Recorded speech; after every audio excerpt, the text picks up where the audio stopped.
అధ్యక్షులకు ఇక్కడున్న సహచర సభ్యులందరికీ కూడా నేను సభలోకి వచ్చిన తర్వాత శాసనసభ వ్యవహారాల శాఖ మంత్రి గారిది చైర్లో కూర్చుండి నిరసన తెలిపిన ప్రోటోకాల్ వైలేషన్ అవుతుంది అని చెప్పి పక్కనున్న పెద్ద సీనియర్ మోస్ట్ నాయకులు తుమ్మల నాగేశ్వరరావు గారు కూడా అన్నారు. నేను అప్పుడు కూడా చెప్పాను, అన్నా ఇది ఇక్కడ మీ చైర్లో కూర్చుంటే మీకు ఇబ్బంది అయినప్పుడు రేపు ప్రొద్దున అక్కడ కాన్స్టిట్యున్సీలో మాకు ఇబ్బంది అవుతున్నది మీరు అంటే ఇవాళ తెలంగాణ తల్లిది ఉన్నది, ఇవాళ ఒక్కరోజు వదిలేసాయి రేపు మాట్లాడదామని ఆయన మాట ఇచ్చిండు. సరే మాట ఇచ్చి రేపటి వరకు కాదు అవకాశం ఇవ్వాలి అని చెప్పాము. చెప్పిన తర్వాత సరే మంచిదని చెప్పి జనగణమన అయిన తర్వాత ఇక్కడికి వచ్చినాం. ఇది ఆయన నోటి ద్వారా వచ్చినటువంటి మాటలు, ఇది అబద్ధం కాదు, ముందరే చెప్తున్నాం. ఇక్కడికి వచ్చి కూర్చున్న తర్వాత అవకాశం ఇవ్వడానికి ఇబ్బంది పడుతున్నారు.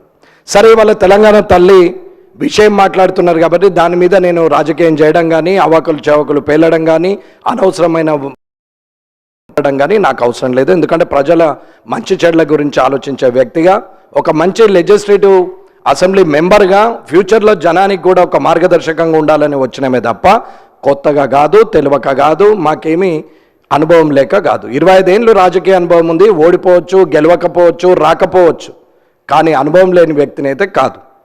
కానీ ఇక్కడికి వచ్చినాక శాసనసభ వ్యవహారాల శాఖ మంత్రి గారు సమయం ఇవ్వలేదు, మీకు చెప్పలేదు, మీరు నాకు అవకాశం ఇవ్వట్లేదు. సరే నేను అడిగేది సూటిగా అధ్యక్ష, రేపు అన్నా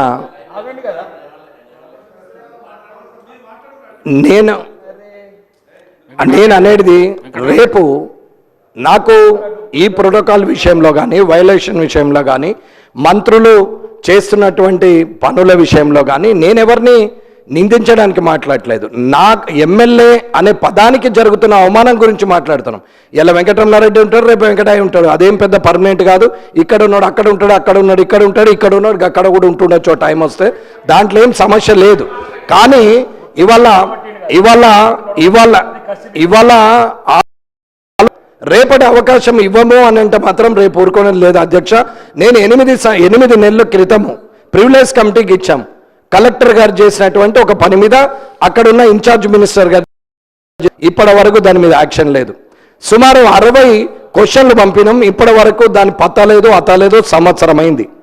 నేను ఒక ఎమ్మెల్యేకు ఉండే మర్యాదను ఇవ్వమని చెప్తున్నాం, వెంకటరమణారెడ్డి గురించి కాదు. ఇది మీరు ఆలోచించి రేపు నిర్ణయం తీసుకోవాలా. రేపు మళ్ళీ నేర్చుకోండి కొత్తగా అది ఇదని అంటే ఊరుకునేదైతే ఏమీ లేదు అధ్యక్ష. మీరు దయచేసి సహకరించాలా. ఎట్టి పరిస్థితుల్లో రేపు చర్చ జరగాలని కోరుకుంటున్నాను.